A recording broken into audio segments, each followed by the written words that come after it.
আসসালামু আলাইকুম। আমি মোহাম্মদ শামিউর রহমান ট্রেডিং বাংলাদেশ থেকে। আশা করি সবাই ভালো আছেন। ১ম এই বলতে চাই ট্রেডিং বাংলাদেশ ছোট পরিসরে ২ টি কার্যক্রমের সাথে যুক্ত আছে। একটি অনলাইন ওয়ার্কশপ সার্ভিস, অন্যটি স্টক সাজেশন। দুটোই নামমাত্র মূল্যে পেইড সার্ভিস। ২ ঘন্টার মাত্র ২ টি সেশনের মাধ্যমে এই ওয়ার্কশপটি ডিজাইন করা হয়েছে। স্টক প্রাইসের বেসিক ক্যারেক্টারিস্টিক্স এবং কিছু ইফেক্টিভ স্ট্র্যাটেজির কম্বিনেশন করে এই ওয়ার্কশপগুলো ডিজাইন করা। নতুন কিংবা পুরাতন যেকোনো ধরনের বিনিয়োগকারী এই ওয়ার্কশপে অ্যাটেন্ড করতে পারবেন। যারা প্র্যাকটিক্যালি ট্রেডিংটা হাতে কলমে শিখে রেগুলার ইনকাম জেনারেট করতে চান, তারা চাইলে ট্রেডিং বাংলাদেশের এই ওয়ার্কশপ কার্যক্রমে যুক্ত হতে পারেন। এর বাইরে যারা চাকরি, ব্যবসা কিংবা অন্য যেকোনো ধরনের কাজের জন্য রেগুলার এই মার্কেটটা ফলো করতে পারেন না, কিন্তু স্টক মার্কেটের সাথে কানেক্ট থাকতে চান, তারা চাইলে ট্রেডিং বাংলাদেশের স্টক সাজেশন সার্ভিসটা অ্যাভেইল করতে পারেন। এর বাইরে এই চ্যানেলে ট্রেডিং বেসিক্স নামে একটি প্লেলিস্ট রয়েছে। এটি মূলত ট্রেডিং শেখার প্লেলিস্ট। ক্যান্ডেলস্টিক এবং এর বিভিন্ন প্যাটার্ন, বিভিন্ন effective strategy, for example moving average trading strategy, upswing এর বিভিন্ন ফেজ এবং এই ফেজে ট্রেড প্ল্যান করার কোনো স্কোপ আছে কিনা, কিংবা বাউন্স ব্যাক ক্যান্ডেলগুলো কেমন হতে পারে, এসব সহ ট্রেডিং সংক্রান্ত বিভিন্ন বিষয়ের উপর ভিডিও দেয়া আছে। যে যেখানে আছেন সেখান থেকেই ট্রেডিং বেসিক্স প্লেলিস্টটি ফলো করে ট্রেডিং সম্পর্কে আইডিয়া নিতে পারেন।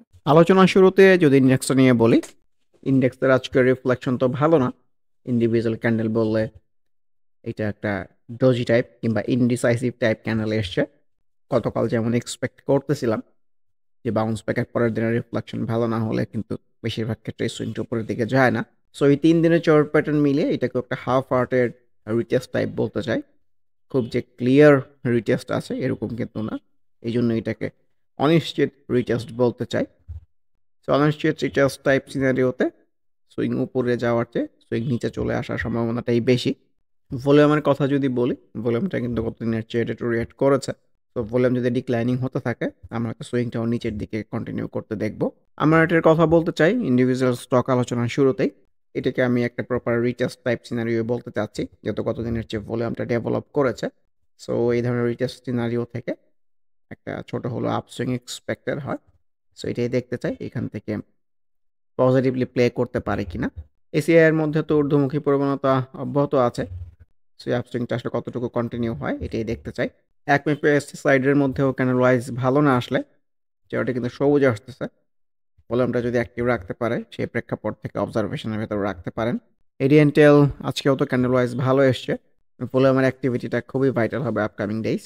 আফতাব অটোও কিন্তু পজিটিভলি রিফ্লেক্টেড হয়েছে, কিন্তু প্রবলেম যেটা হচ্ছে যে ভলিউমটা লক্ষ্য রাখা যেতে পারে আনইউজুয়াল টাইপই মনে হচ্ছে। সেম যদি কন্টিনিউ করে তাহলে কিন্তু এখান থেকেও আমরা প্রপার একটা আপসুইং হয়তো এক্সপেরিয়েন্স করব। অগ্নিসিসের কথাও বলতে চাই, প্রপার একটা রিটার্স টাইপ সিনারিও বলতে চাই। বাউন্স ব্যাক পরের দিনের রিফ্লেকশন ভালো না, তারপরে আবার একটা বাউন্স ব্যাক টাইপ সিনারিও, ভলিউমটাও অ্যাক্টিভ আছে। সো এই ধরনের সিনারিও থেকে এক্সপেক্টেড তো ডেফিনেটলি একটা আপসুইং।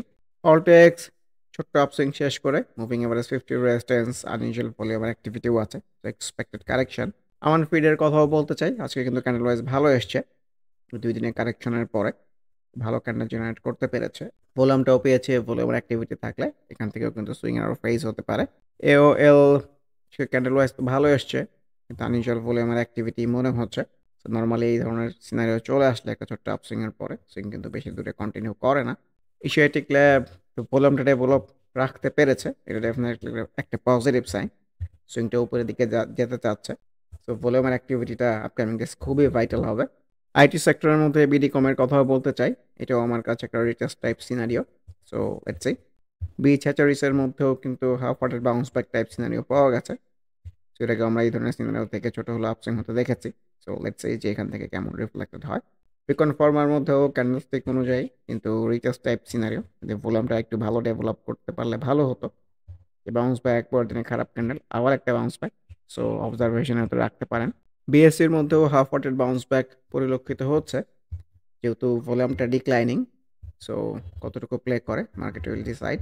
ক্যাপ এম আইবিবিএল আজকে ভালো করলেও আনইউজুয়াল টাইপ ভলিউমের অ্যাক্টিভিটি মনে হচ্ছে। কনফিডেন্স ইভেন্টের মধ্যেও হাফ হার্টেড বাউন্স ব্যাকের রিফ্লেকশনটা আছে। ড্যাফোডিল কম্পিউটার কিন্তু ভালোই লাগতেছে, প্রপার একটা কারেকশনের পরে মুভিং এভারেজ নিচ থেকেই কিন্তু উপরের দিকে যাওয়ার রিফ্লেকশন। সো অবজারভেশনের ভেতরে রাখতে পারেন। দেশবন্ধু কিন্তু ক্যান্ডেল ওয়াইজ খারাপ আসা নাই, প্লাস ভলিউমটাও পেয়েছে। অ্যান্ড ভলিউমের অ্যাক্টিভিটি রাখতে হবে এখান থেকে একটা আপসুইং জেনারেট করতে চাইলে। ডিএসএসএল এর মধ্যেও কিন্তু অ্যাজ এক্সপেক্টেড আনইউজুয়াল ভলিউমের পরে। সো এখন কারেকশনের ফ্লোতেই ভাবা উচিত। লো পেডের মধ্যে এই কেবলসের মধ্যেও কিন্তু হাফ ওয়াটার টাইপ একটা সিনারিও এসছে। সো এগুলো থ্রেশহোল্ড এখান থেকে উপরে নিচে ২ দিকে যেকোনো দিকে যাওয়ার সম্ভাবনা সৃষ্টি করতে পারে। আজকে যেহেতু ওর ভলিউমটা একটু হলে ডেভেলপ করেছে। ইজেনের মধ্যেও হাফ ওয়াটেড রিটেস্ট বলতে চাচ্ছি। ইটিএল ভলিউমও ডেভেলপ করতেছে, সুইংটাও কিন্তু উপরে দিকে যেতে চাচ্ছে। সো অবজারভেশনের ভেতরে রাখতে পারেন। জেমিনি সি ফুডের মধ্যেও কিন্তু half hearted bounce back type scenario আছে। কিন্তু ভলিউমটাও মোটামুটি অ্যাক্টিভ লেভেলে আছে। সো অবজারভেশনের ভেতরে রাখা যেতেই পারে। ইসলামী ব্যাংকের আজকের রিফ্লেকশন তো ভালো না, তো কারেকশনের ফ্লোতেই ভাবা উচিত। আইএসএন অ্যাজ এক্সপেক্টেড কারেকশনের ফ্লো, এখন কিন্তু ডাউনসুইং এর ফ্লোতেই ভাবা উচিত। আইটিসির মধ্যেও হাফ ওয়াটার রিটেস্ট, কিন্তু ভলিউমটা declining, so market will decide. KPPL এর মধ্যেও তো আবার সেলস সিনারিও এসছে, মুভিং অ্যাভারেজ অনেক দূরে চলে গেছে, ভলিউমটা অনইউজুয়াল হয়ে যেতে পারে। আর যেহেতু ভলিউমটা অ্যাক্টিভ রাখতে পেরেছে, একটু নিচে এসে আর একটা বাউন্স ব্যাক পেলে এটাও কিন্তু সুন্দর ট্রেড প্ল্যান করার জায়গা হতে পারে। মিডল্যান্ড ব্যাংকের মধ্যেও কিন্তু একটা half hearted bounce back type scenario আছে, সো দেখা যাক। মনোস্পোলের মধ্যেও half hearted bounce back type scenario. এনটিউবস এর মধ্যেও কিন্তু আনইউজুয়াল ভলিউমের অ্যাক্টিভিটি পাওয়া গেছে, এক্সপেক্টেড কারেকশন। ওএল আজকে ভালো করলেও আনইউজুয়াল ভলিউম কিন্তু চলে আসছে, সো অবজারভেশনের ভেতরে রাখতে পারেন। অরাইন ইনফ্লেশন প্রপার কারেকশনের রিফ্লেকশন, মুভিং এভারেজ 20 কে ক্রস করে ফেলেছে। পিডিএল আজকে ভালো করলেও এর মধ্যেও কিন্তু আনইউজুয়াল ভলিউমের অ্যাক্টিভিটি আছে। Same goes for Peninsula. কাশমের কথাও বলতে চাই, ক্যান্ডেল ওয়াইজ খুবই সুন্দর বাউন্স ব্যাক এসছে, ভলিউমটা একটু বেটার ডেভেলপ করতে পারলে ভালো হতো, সো দেখা যাক। রিলায়েন্স ওয়ানের কিন্তু সেলসের মধ্যে কারেকশন না হয়ে ঊর্ধ্বমুখী প্রবণতায় অব্যাহত আছে। আজকে আবার ভলিউমটাও গেইন করেছে, সো ভলিউমের অ্যাক্টিভিটি রাখতে পারলে সুইং কিন্তু আরও উপরের দিকে যেতে পারবে। সো আপকামিং ডেজ খুবই ভাইটাল হবে রিলায়েন্স ওয়ানের জন্য।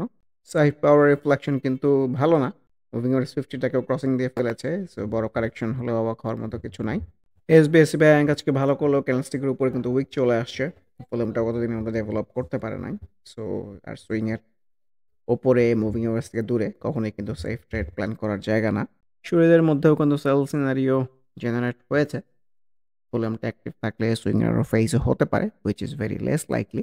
সোনারগাঁর মধ্যেও কিন্তু ক্যান্ডেল ওয়াইজ ভালো এসছে, তো ভলিউমটা ডিক্লাইনিং, এটাই চিন্তার বিষয়। আদারওয়াইজ এইটাকেও একটা রিটেস্ট বলতে চাচ্ছি। সান লাইফের মধ্যেও কিন্তু আজকে ক্যান্ডেল ওয়াইজের রিফ্লেকশনটা ভালো। টেকনোরাগের মধ্যেও আজকে ক্যান্ডেল ওয়াইজ ভালো পাওয়া গেছে, ভলিউমটা ডেভেলপ করার চেষ্টা করতেছে, সো এখান থেকে কিন্তু ভলিউমের ডেভেলপমেন্ট রাখতে পারলে ছোট হলে একটা আপসুইং এক্সপেক্টেড। তো শিফার মধ্যেও ভালো রিফ্লেকশন, সো ভলিউমের ডেভেলপমেন্টের দিক দিয়ে ভাইটাল হবে আপকামিং ডেইজ। উত্তরা ব্যাংকের ঊর্ধ্বমুখী প্রবণতা তো অব্যাহত আছে, সো এটাই দেখতে চাই এই আপসুইংটা আসলে কোথায় গিয়ে শেষ হয়। পরিশেষে ইন্ডেক্সের ডে চার্ট নিয়ে যদি আবার একটু বলতে চাই, সো আগামী দিন ইন্ডেক্সের জন্য আসলে ভাইটাল হবে যে এই হাফ ওয়াটের রিটেস্টটা ফ্রুটফুল হয় কিনা। যদিও বেশিরভাগ স্টকের মধ্যে কারেকশনের রিফ্লেকশন, এর বাইরেও কিন্তু আইটি সেক্টরের দু একটা স্টকের মধ্যে ভালো রিটেস্ট টাইপ সিনারিও আছে, কিংবা পার্টিকুলার দু একটা স্টকের মধ্যে ভালো রিটেস্ট সিনারিও দেখা গেছে। তো সেই সকল স্টকগুলো ট্রেড করার জন্য ওয়াইজ হতে পারে। তো আপকামিং ডেইজ এই সিনারিও থেকেই ইন্ডেক্সটা একটা ইতিবাচক ধারায় যাবে, এ ধরনের আশাবাদ ব্যক্ত করে আজকের ডিসকাশনটি শেষ করতে চাচ্ছি। আবারও মনে করিয়ে দিতে চাই, যারা নামমাত্র মূল্যে প্র্যাকটিক্যাল ওয়েতে ট্রেডিংটা হাতে কলমে শিখে রেগুলার ইনকাম জেনারেট করতে চান, তারা ওয়ার্কশপ অ্যাটেন্ড করতে পারেন। এর বাইরে এই চ্যানেলের ট্রেডিং বেসিক্স প্লেলিস্টের ভিডিওগুলো দেখে যে যেখানে আছেন সেখান থেকে ট্রেডিং সম্পর্কে আইডিয়া নিতে পারেন। এর বাইরে স্টক সাজেশন কার্যক্রমেও যুক্ত হতে পারেন। সবাই ভালো থাকবেন। আল্লাহ হাফেজ। Happy trading. This is Shamir Rahman signing off from today's episode.